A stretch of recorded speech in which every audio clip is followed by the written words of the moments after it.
মোমো পাহাড়ে বিজু উৎসব কেমন জমে উঠেছে?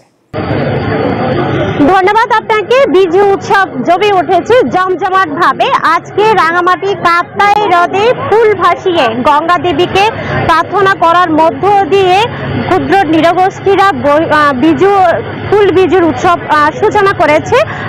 আমি আছি এখন রাঙামাটি ত্রিপুরাপল্লীতে। তারা আজকে এই ফুল বিজুর অনুষ্ঠানটা আনুষ্ঠানিকভাবে পালন করছে।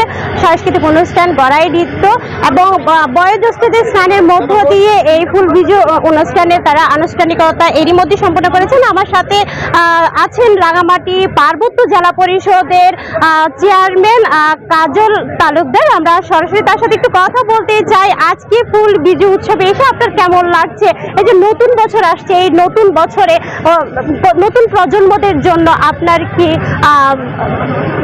আশাবাদ ব্যক্ত করছেন? ধন্যবাদ। আজকে এই পার্বত্য জেলায় আমরা 11টি ভাষাভাষী গোষ্ঠী আজকে বিজু উৎসব উদযাপন করতে যাচ্ছি। আমাদের 3 দিন বিজু উৎসব হবে। আজকে প্রথম দিন ফুল বিজু। আমরা আজকে এই ত্রিপুরা ফাউন্ডেশন কর্তৃক আয়োজিত এই ফুল বিজুতে এসছি। আমরা সবাই আজকে এই নদীতে ফুল ভাসিয়েছি এবং প্রার্থনা করেছি পৃথিবীর সকল মানুষ যেন শান্তিতে বসবাস করুক।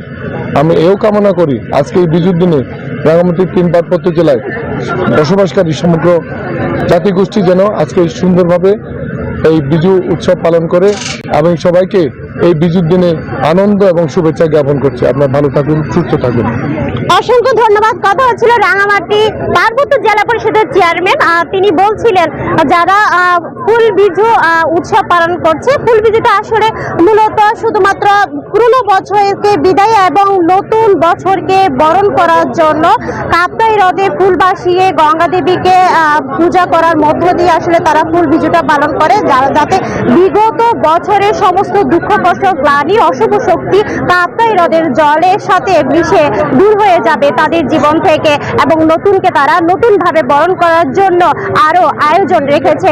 আগামীকাল মূল বিজু এবং তারপরের দিন নববর্ষ এবং গৈজ্যাপর্য হিসেবে তারা দিনটিকে পালন করে।